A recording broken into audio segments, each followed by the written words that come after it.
A great white shark approaching a tinny with two fishermen on board and making its presence felt.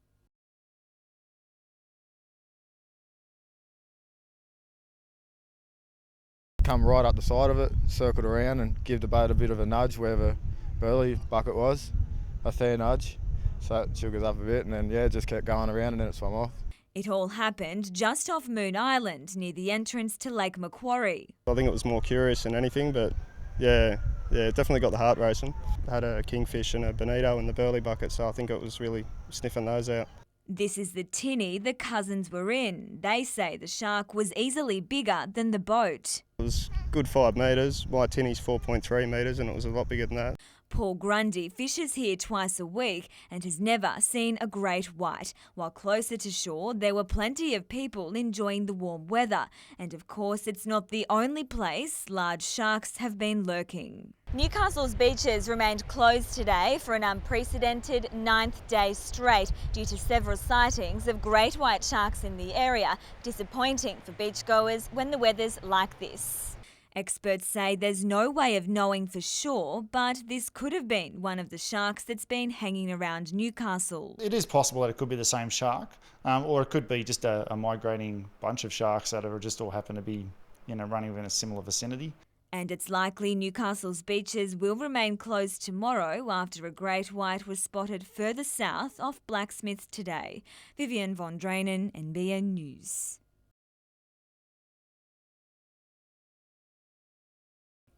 Lake Macquarie at its finest, and now there's room for more people to enjoy it. A $3 million redevelopment at the Lake Macquarie Yacht Club has created 64 extra berths.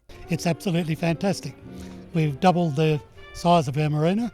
We've gone from 64 to 128 berths, and that will underpin the future of Lake Macquarie Yacht Club for a long time to come.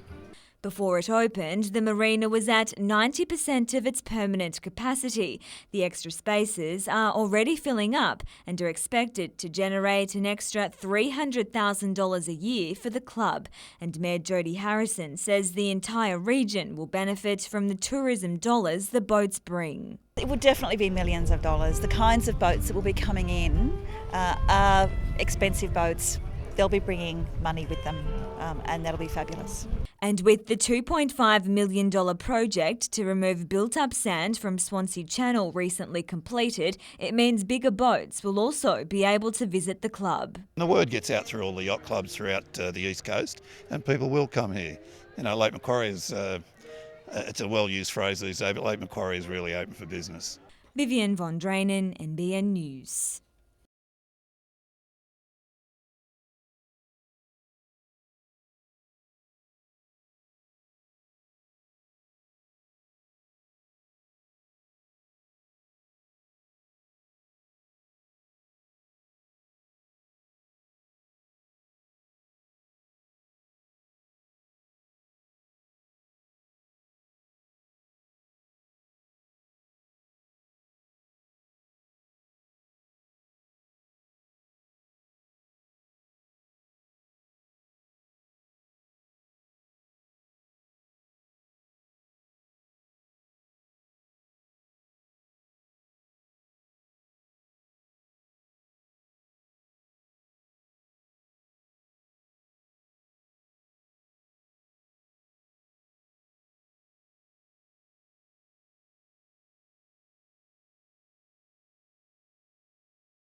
Merriweather won the toss and elected to bat but got off to a shaky start. Josh Geary was gone for one thanks to Sam Webber. Skipper Simon Moore and Pat Darwin quickly steadied the ship. Hamwicks only had themselves to blame, as the pair built a big partnership thanks partly to some sloppy efforts in the field. The captain looked comfortable in the middle, until he was trapped in front for 36 by Mark Dries. When Matt Webber sent Troy Goodwin back to the pavilion for a duck,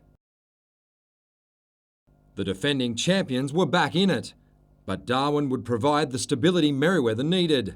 He was joined at the crease by David Sellop.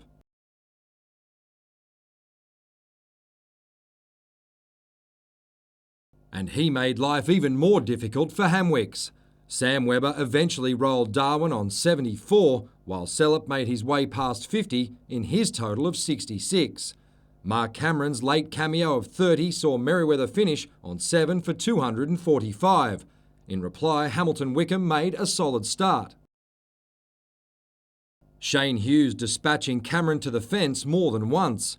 The former Australia A bowler replied with venom, and Hughes was soon gone for 10. Josh Trappel could only manage 16 before he was caught by Moore. When Dries was caught off the bowling of Tim O'Neill, Hamwicks were in trouble at 4 for 90. The defending champions put up a brave fight, but ended up falling just short of victory.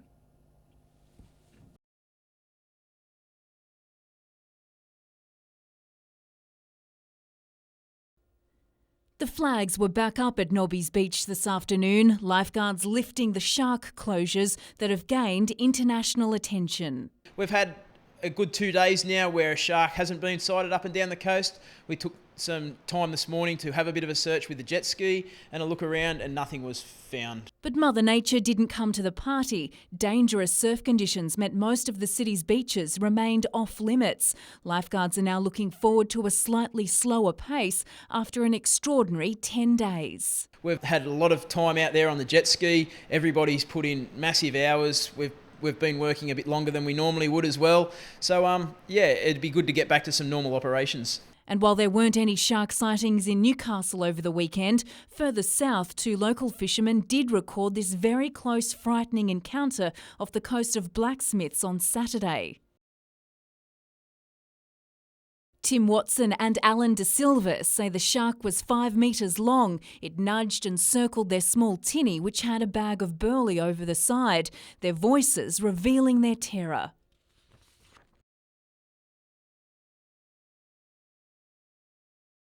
An experience they'll never forget. Jane Goldsmith, NBN News.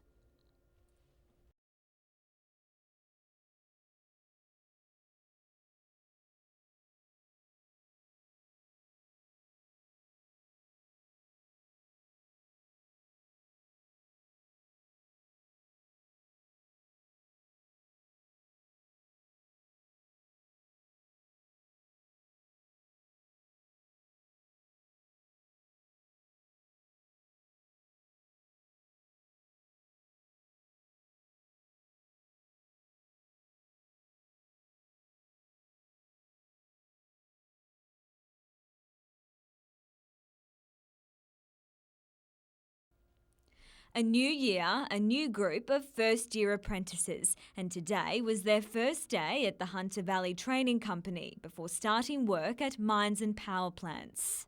So they'll learn all the sort of employability, workplace-ready safety skills that they'll need, as well as some basic technical skills, so they can go back to their workplace in about 6 months' time, ready for work. It's the first time the skills provider has opened the course to power generation apprentices, helping to boost numbers at a time when the mining industry is doing it tough. This year, only 16 of the 28 are working for mining companies. There's been a decline in apprenticeships that have been offered across the Hunter, which is a real shame because the youth of the Hunter need these skills as well. 21-year-old Daniel Bevan was a qualified machine fitter with an electrical engineering company, but was made redundant last year. I thought, why not utilise what I sort of learnt there for the electrical stuff and start an electrical trade. While 18-year-old Luke Murrell hopes to be qualified at the end of his 4-year apprenticeship. It's good to come straight out of Year 12 into a stable job. Vivian von Drainen, NBN News.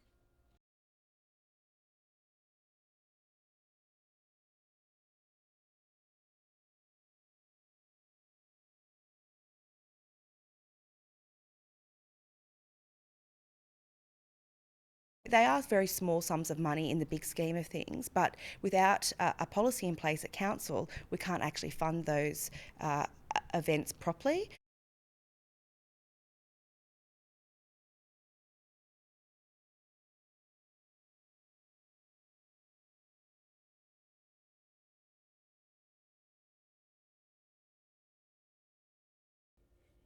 If both sides win their quarter-finals, Newcastle stands to host its biggest ever sporting event. This is just fantastic for the economy and for the people of Newcastle. I think this game is going to be a sellout, and I think it's just going to be fabulous for the town. Organisers have now requested temporary seating on Hunter Stadium's grassed ends. They haven't been used for the Asian Cup, reducing the ground's capacity from 33,000 to just 23,000.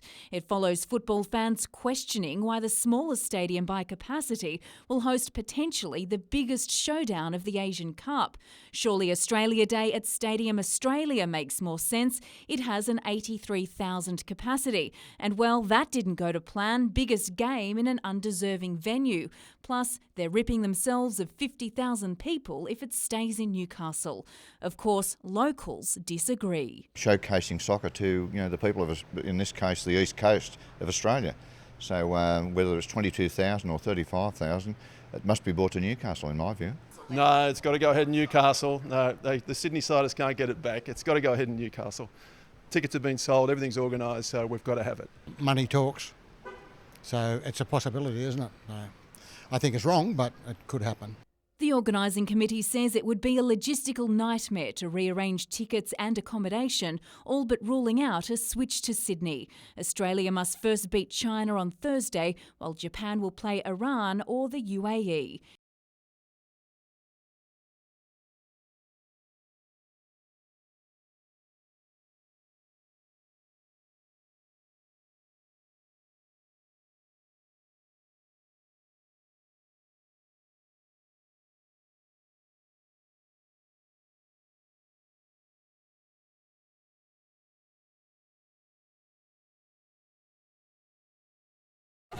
I didn't know what was going on. I just dived in and hoped for the best.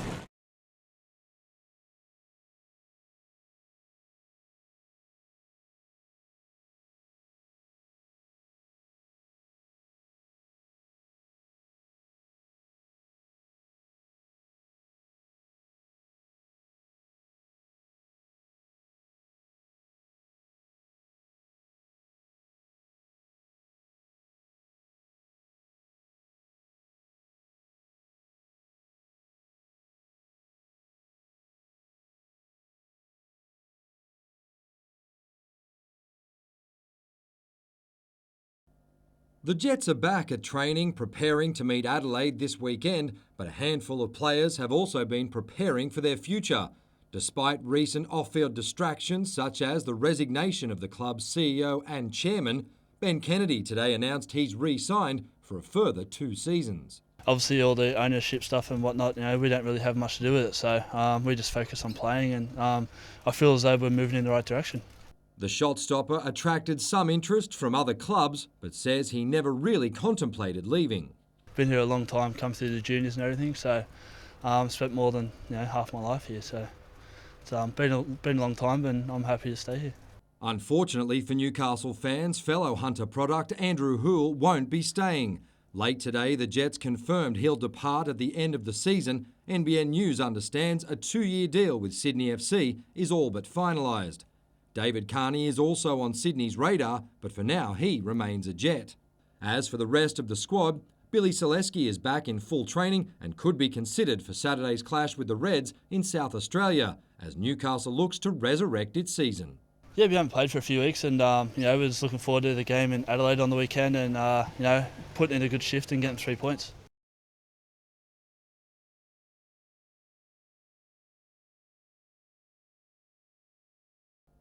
The race was barely 2 laps old when riders collided.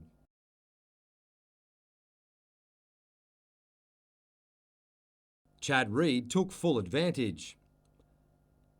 Having finished 10th in the last two events, Reed needed a good result in Anaheim. This incident didn't help.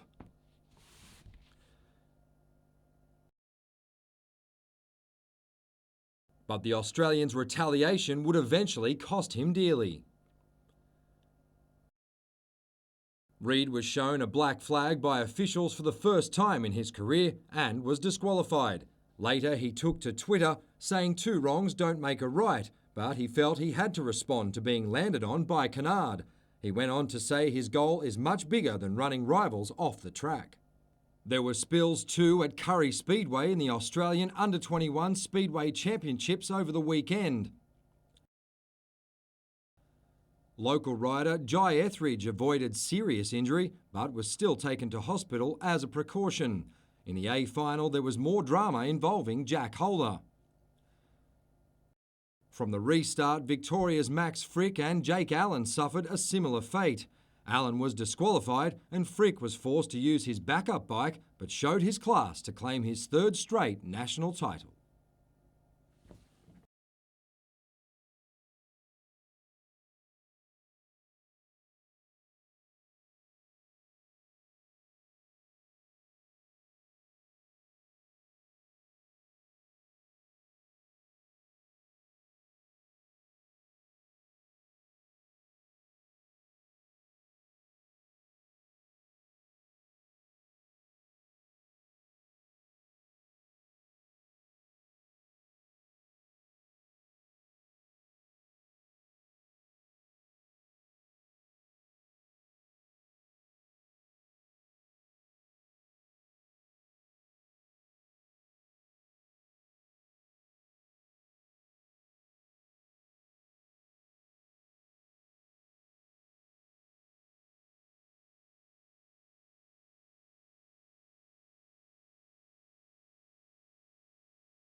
In the last financial year, 165 million tonnes of coal left New South Wales. That's 12 million more than the previous 12 months. The New South Wales Minerals Council says about 110 million tonnes of that came from the Hunter.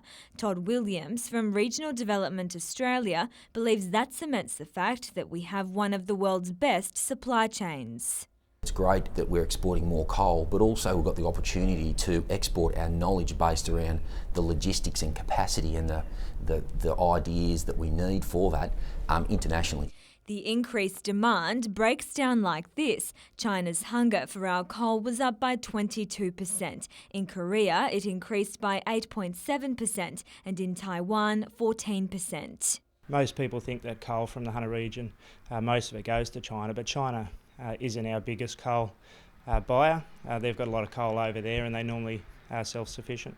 But while the statistics are positive, it's little comfort to the 2,500 people across the region who've lost mining jobs in the past 2 years. There'll be a lot of people in the Hunter saying, well, all these figures are good, but if I can't get a job, it doesn't mean a real lot. The Minerals Council has welcomed the report, saying steady growth to our long-term markets of Japan, Korea and Taiwan, combined with a strong increase in exports to the emerging markets of China, signal good news for the industry. Vivian von Drainen, NBN News.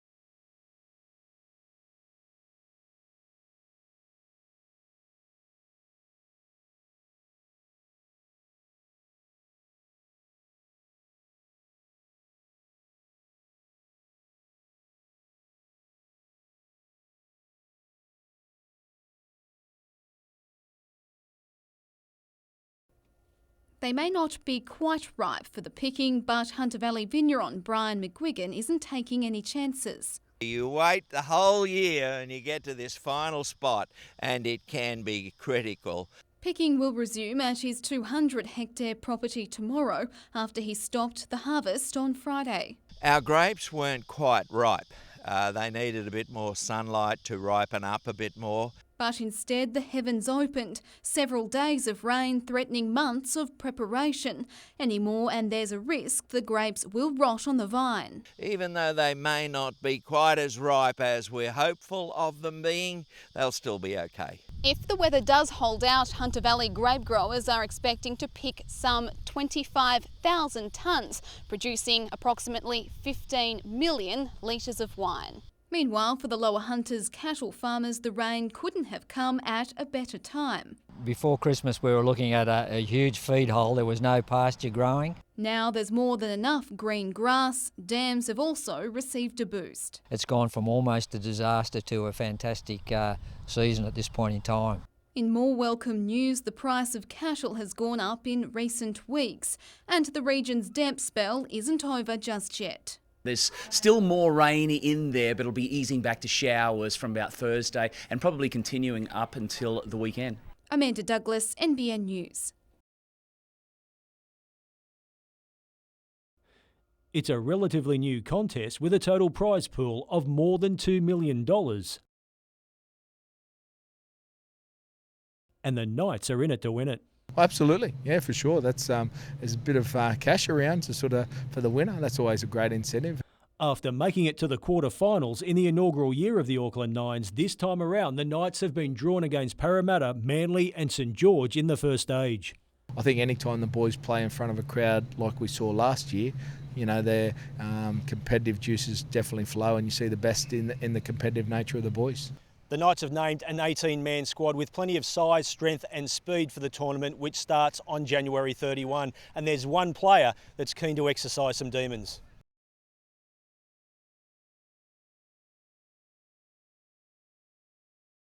Everyone sort of asks me whether I want to play or not, and I really do. It's such a great concept. With the club resting regular captain Kurt Gidley, Mullen will take the added responsibility of skipper. Anytime you captain this great club with a great history, it's an honour. So I'll be leading the boys well, and hopefully go out there and get the chocolates.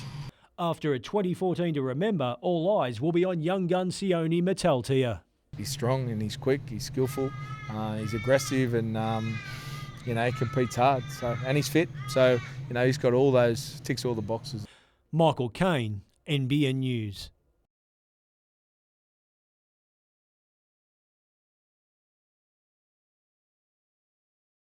I need to start strong. So you set the benchmark from the beginning, and then you just slowly have to build up. If you start under the pump, it's going to be a long year.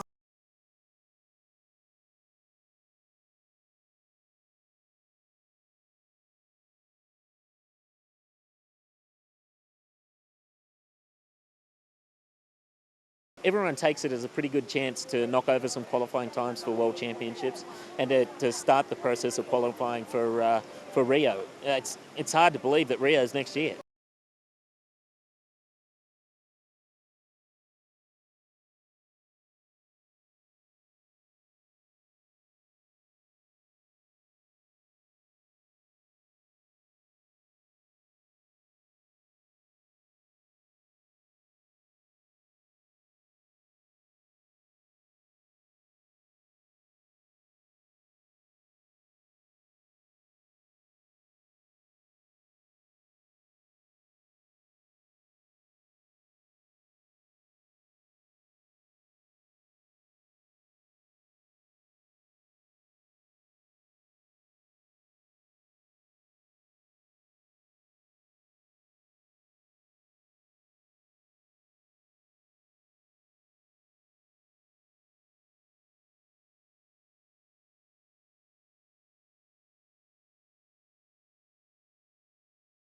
This is the start of our season, so we haven't got any competitions yet. We're kind of opposite to America, so their season's just ending now. It's going to be hard, but they have a pretty good chance. Hopefully we'll place in the top 5.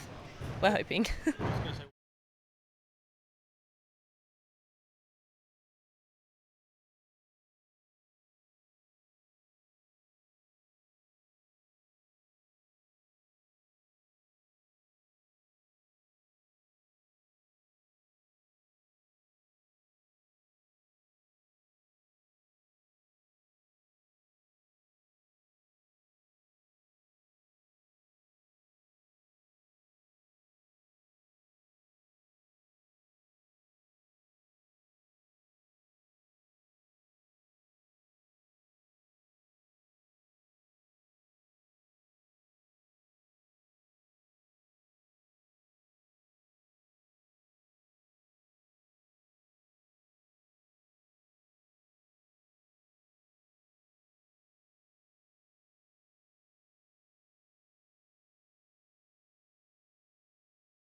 People on the beaches, foreshore and in low-lying areas got more than they bargained for today as the king tide moved in. It also affected local estuaries, flushing rubbish through the system.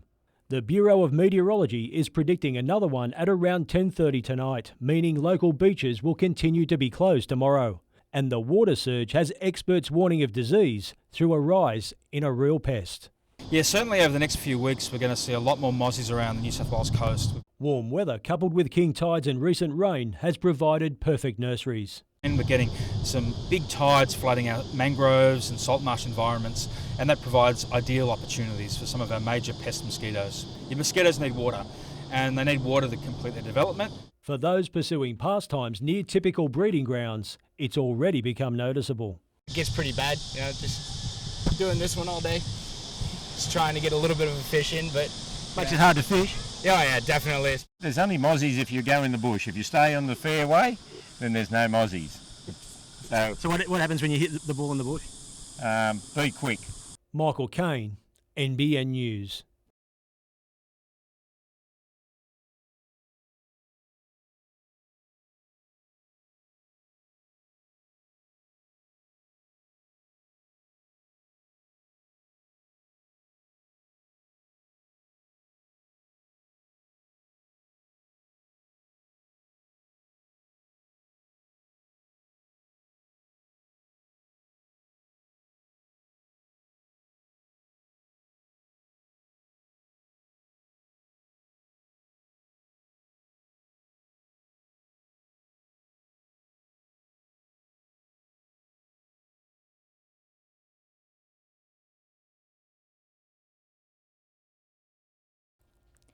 The community of Conjeway may be a small one, but the opening of the new Crawfords Bridge will mean big things for the area. The old span could only hold 8 tonnes. Now it has an open load limit. This bridge gives that future security in transport through here. It enables businesses, farming businesses to run, no problems with heavier vehicles, which has been an issue over the last number of years. In a nod to the structure and its history, some of the new rails are made of the original timber. Present at the opening today was Doug Crawford, the great-grandson of Thomas Crawford, who the bridge is named after.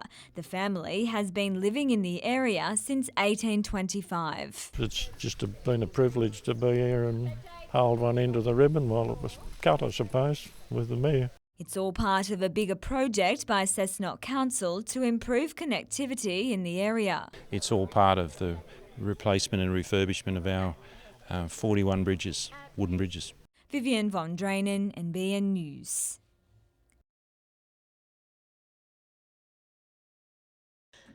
"65-year-old Jane Reid is the first adult in the world to be fitted with the new smart pump. Called the MiniMed 640G, it can predict and alter insulin delivery, functions that could save Mrs. Reid's life.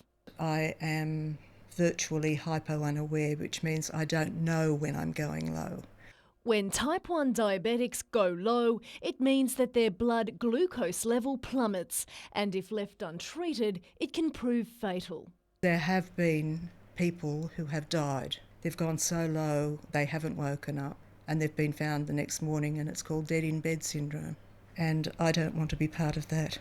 Type 1 diabetes is the world's fastest growing chronic disease, with an average of 1 Australian diagnosed every 4 hours. Health workers say this new smart pump can constantly deliver insulin to keep glucose levels within a target range, and believe it will be especially helpful to parents of young diabetics. With a child, if their blood glucose level is too low, the pump will alarm and turn off. So it reassures the parents that their child is not going to go too low overnight. The pumps come with a hefty $9,500 price tag. However, private health fund rebates are available. Madeline McKell, NBN News.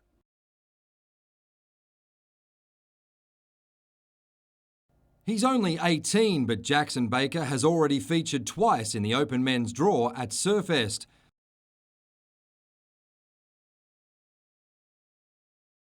As well as competing in several junior divisions, This year, Baker will go up against World Tour professionals Joel Parkinson, Matt Wilkinson, Glenn Hall and defending champion Matt Banting in the main draw.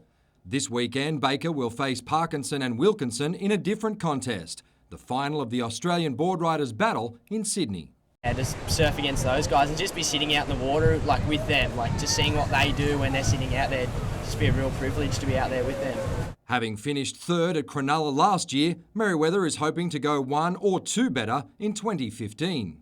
Being able to represent a club at a national level, and especially Merewether being such a good club and being an open, and I'm only 18 and getting selected for that position, I was so honoured to get that. Baker will be joined by Philippa Anderson, who's just returned from a contest in China where she was knocked out in the early rounds. Last year at Cronulla, she took part in a pairs heat alongside Luke Egan, taking on Steph Gilmore. They smashed us, but it was still like such a great experience to be able to surf there right next to Steph, and obviously you see Luke and how like he's still at the age he is now and like ripping. Despite the fact the Open Women's contest at Surfest has been downgraded because of a lack of sponsorship, the former champion is still excited about competing. I still know a few of my friends, the Australian girls, they're going to come down and do it, and they're going to stay in my house, so this will be like old times. So I'm still glad that, like, even though it's dropped to a one-star, and I'm still fortunate that we still have it on board.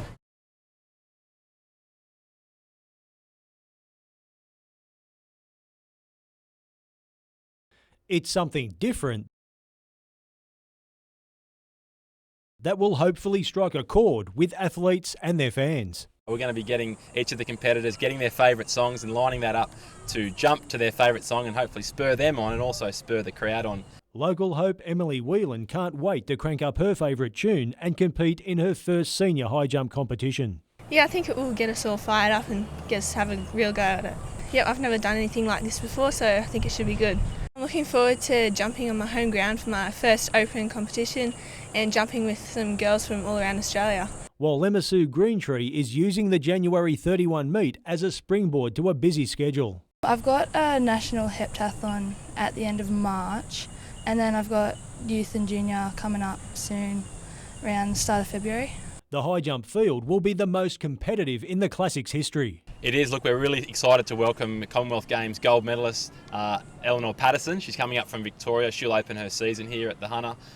It's going to be great. Also welcoming down from Queensland Hannah Joy. She was also over at Glasgow at the Com Games. The Classic now holds huge significance after being included in the National Track Series, while local athlete Kurt Fernley is among the drawcards. It's going to be very, very exciting to welcome him and a hot elite field of wheelchair athletes in the men's wheelchair mile. So looking forward to seeing Kurt here. Hopefully he can have a little break from signing all the books. Michael Kane, NBN News.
An experienced Damien rider's not about to forget.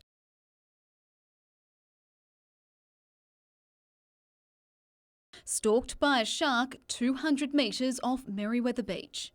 We saw the fins come up, we kept on paddling, hoping to just go away. Started to come up again, it was a little bit closer to us, and then a third time was around in front of us. The paddleboarder is on an epic 800-kilometre trip from the Gold Coast to Sydney to raise awareness of child abuse. He'd set off from Stockton Beach this morning, mate John Rowlett along for the ride. But then a 3.5 metre shark started circling. As you can see, it's sort of pumping, coming in, so, but it was, we'd rather get pitched by a wave than get in by a shark. The sighting, the first in 6 days, had the city's lifeguards on edge. Warning signs went up at Merewether and Dixon Park, which were already closed due to large swell. Doing jet ski patrols to confirm that sighting. Council says it'll continue to monitor the situation. Amanda Douglas, NBN News.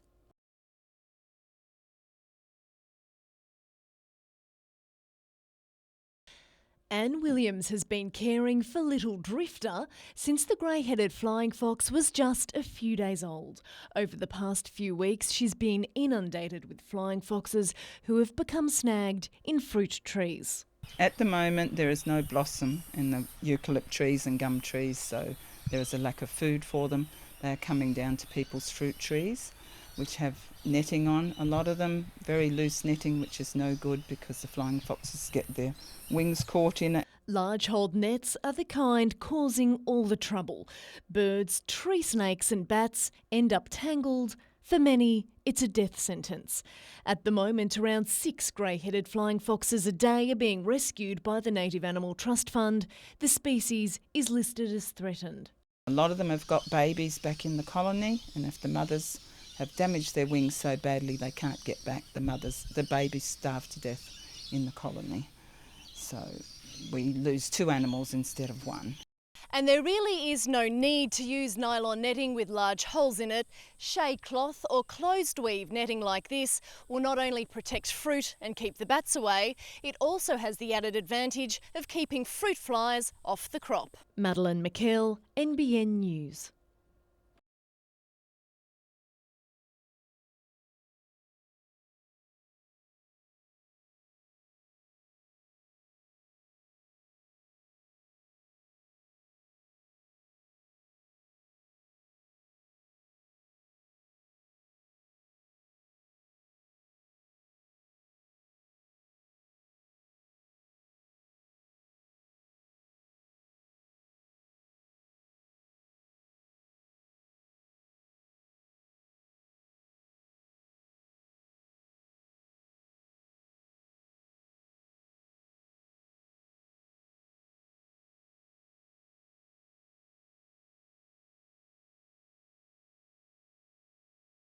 Takes the heat out of the situation. Even having someone drive you to and from your treatment day in, day out can be quite a chore for some to find people to do that. So having this service and having corporates that will actually provide the cars for us makes a huge difference.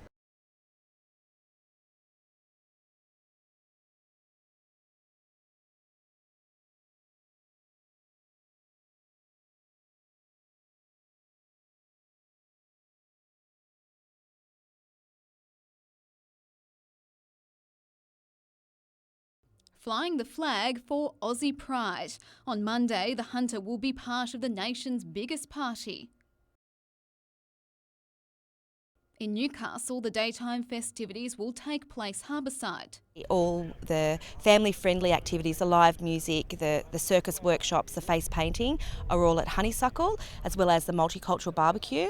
But this time around, there'll be a notable absence on the Australia Day agenda. For the first time in 21 years, there'll be no harbour swim following the recent shark sightings. This is the biggest fundraiser that our club undertakes each year, so as you can imagine, this decision wasn't made lightly. Further south, Spears Point Park will again host Lake Macquarie's Australia Day celebrations. In the north, there'll be the usual big brekkie and thong throwing competition at Maitland Park. In Cessnock, the official ceremony will be held at the local bowls club. Singleton, Raymond Terrace and Nelson Bay will also host free events. And of course, for many, it wouldn't be Australia Day without a trip to the beach. The weather's a beautiful Newcastle summer's day. We're expecting quite a large number of people, and we just urge people to swim between the flags and be safe at the beach. Amanda Douglas, NBN News.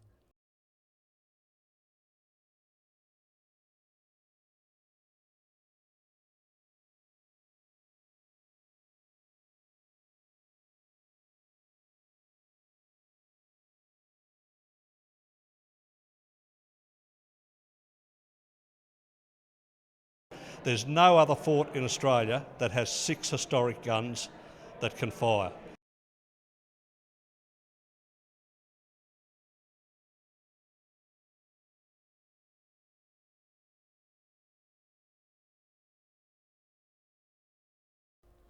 Unpredictable, frightening, magnificent. This is Shane Williams's often wild workplace. The Newcastle photographer has put together a behind-the-scenes time-lapse video to give an insight into his work as a storm chaser. You'll hear a rumble in the distance and it'll be like, quick run like hell, there's a storm coming. It takes passion and commitment, and after 20 years, Shane hasn't lost either. The most recent one was we started at 11 o'clock at night, 2 o'clock in the morning we come back home, and then at 3:30 there was another cell coming through, so then was out until 4:35 in the morning. The effort was well worth it, producing this image contrasting the stillness of Merewether Baths with a menacing sky. Along with Nobbies and bar beaches, it's a favoured location for his storm shoots. It's always a lovely calm sort of juxtaposed to what the storm is itself. So you've got calm waters and scary lightning, so they're always a nice sort of thing to do. Shane has now compiled his best images from the past 2 decades for an exhibition aptly titled Striking Newcastle. It'll be on show at Nobby's Lighthouse from Saturday to Monday, whatever the weather.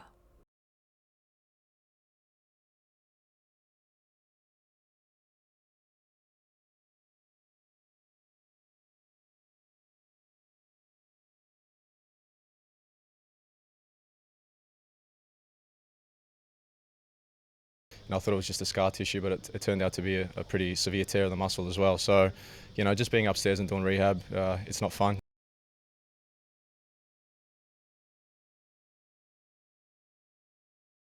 We're obviously going to keep trying until it's, mathematically impossible for us to get into that top 6. We're not going to, die wondering.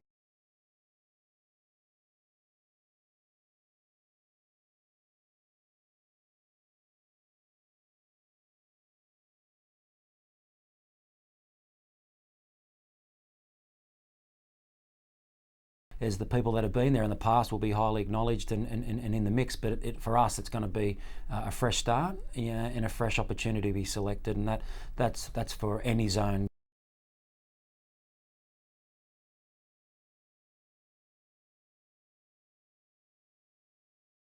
But the performances of Southern Beaches and Wanderers and Merewether Carlton in the comp in general, that hoping to have Newcastle to be one of the strongest zones of the country champs, so they can put a lot of players' names up for selection.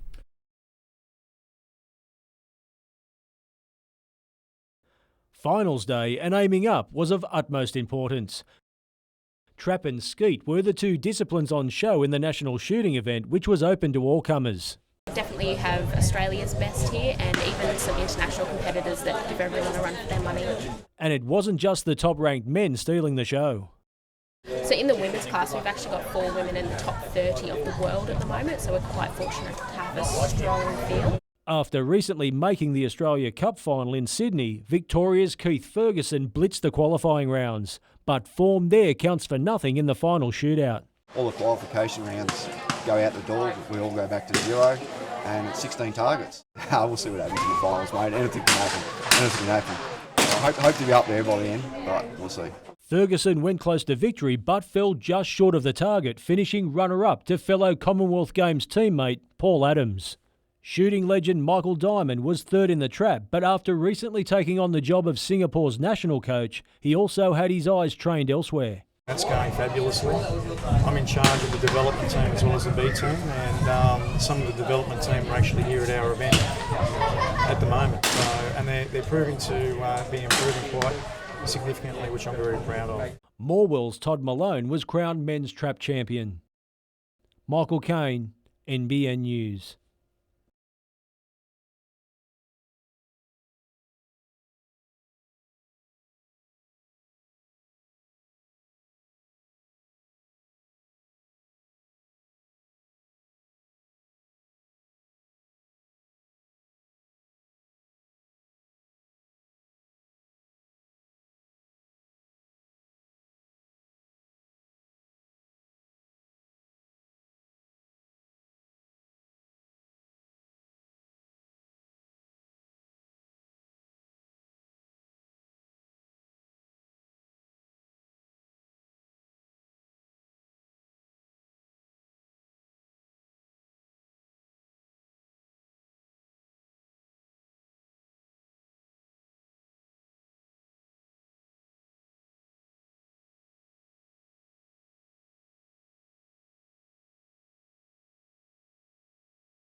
After more than 20 years, they're back. The Socceroos touched down at Williamtown late this afternoon. Their arrival has been eagerly anticipated, but today it lacked fanfare as the boys bypassed the terminal and headed straight for the bus, their minds clearly on the big job ahead. The feeling couldn't be more different in Newcastle. Accommodation is at a premium, while the city is buzzing with all the excitement of an Asian Cup semi-final showdown. I think people were anticipating that we would get the Socceroos. We've definitely, since last night, seen a surge, which is fantastic.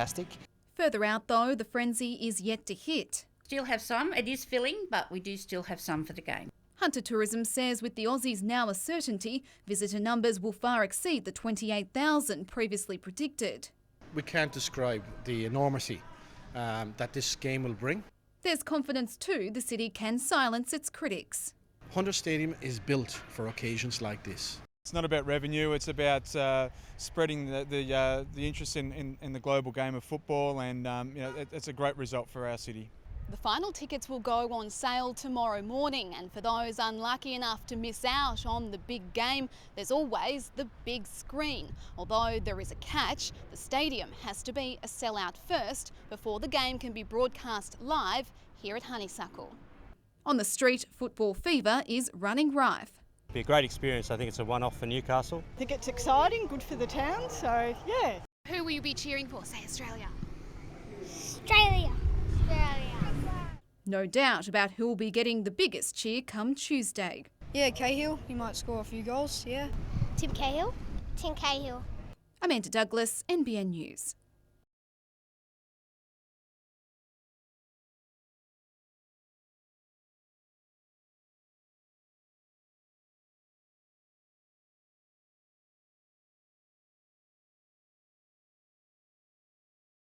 Newcastle actually taking on the highest amount of ADFA recruits this year for the last few years. Of that includes 9 pilots, which is over a quarter of our national targets for pilot intake for this year.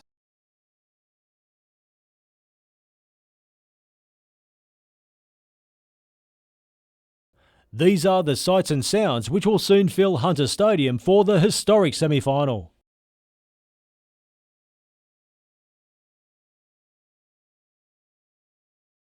For local football administrators, it's a free kick for the code. Oh, what a fabulous outcome for the sport. I was at the draw, must have been over a year ago, and we were joking about the prospect of this fixture. Now it's a reality. The Socceroos will play the winner of tonight's quarter-final between Japan and United Arab Emirates, and the Hunter Stadium clash is set to spur on local youth. Got no doubt that the Socceroos visit's going to motivate and inspire youngsters in the region to give football a go.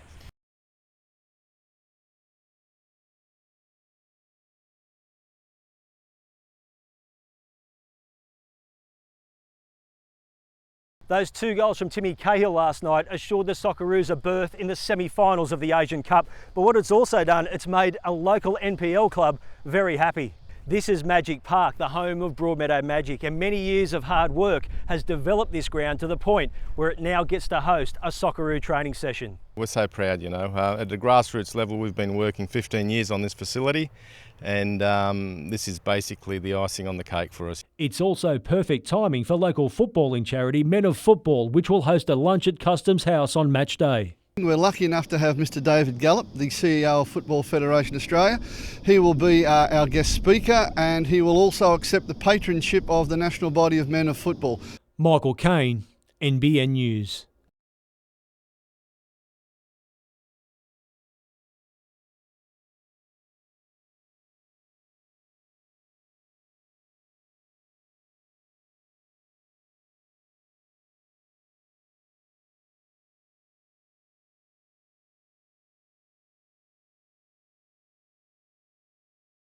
I have to say, on a personal front, it's been disappointing to lose Andrew and then to build a relationship up with the kid and obviously give him a go, you know. And Andrew's got people that's obviously there speaking to him as well and advising the boy. And look, it happens in football.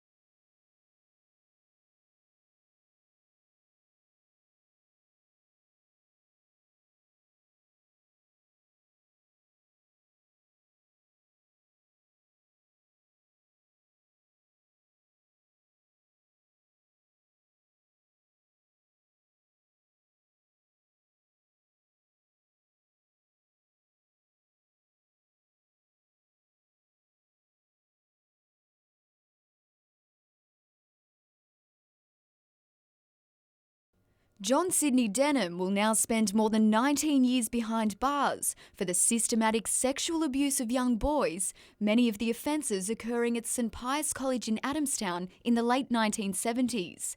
The judge described his actions as some of the worst the courts had ever seen. And sends a message that there's no more of this slap on the wrist stuff for these sorts of incidents, behaviour, serial behaviour. It's got to be made an example of it. Bob O'Toole, a sexual abuse survivor of a Marist brother at a Hunter school, is one of 4 local residents compiling a list of students who were the victims of Catholic pedophiles and who also committed suicide or had sudden deaths. The list has been handed to the Royal Commission into Sexual Abuse and names several boys who were the victims of Denham. We can't influence the Commission in what the Commission wants to investigate, but we can put the facts before the Commission and hopefully they will decide to take knowledge of it. Also acknowledged in yesterday's sentencing, the cover-up by church officials. Mr O'Toole hopes the inquiry leads to an investigation of those who concealed crimes. The people that cover up these crimes are as guilty as the perpetrators, and I think those people that did conceal crimes need to be held accountable. Renee Feder, NBN News.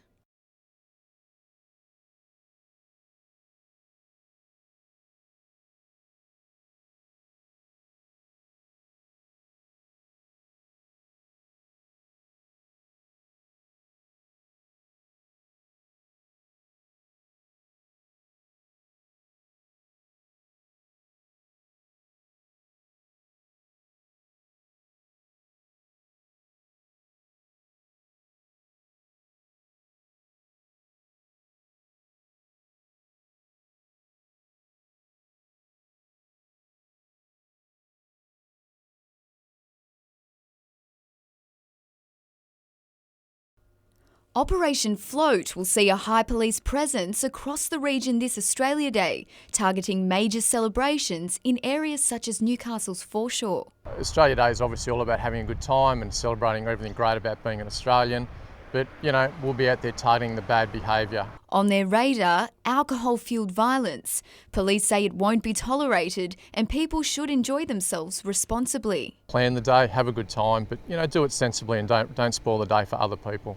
For those planning on driving, police warn double demerits are in force. The statewide traffic blitz, Operation Safe Return, runs until midnight on Monday. Those that are driving on the weekend, if they're returning from holidays, if they've been away, follow the road rules, stick to the speed limits and just, a little bit of patience. There will be more traffic on the road, obviously, this time of year. Renee Feder, NBN News.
A top 3 finish in his Dakar Rally debut was an unexpected reward for Toby Price. It's been unreal. To get a podium position is awesome.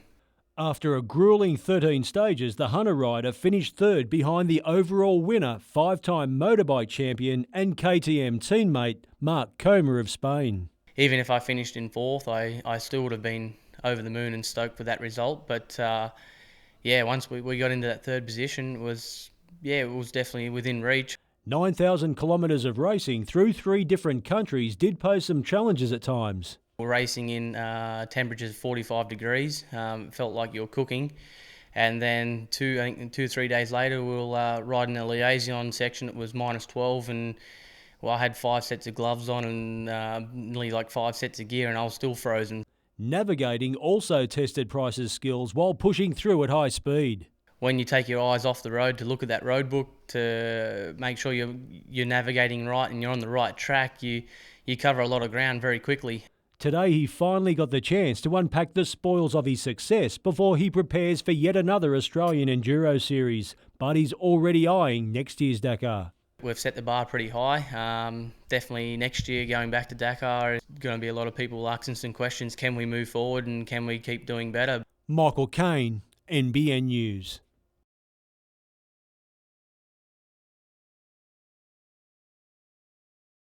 He's a rising star on the fencing scene. Isaac Hayes took up the sport at the age of 11 and hasn't looked back, sticking to a simple philosophy. Be consistent and just fence well in every challenge I'm faced with.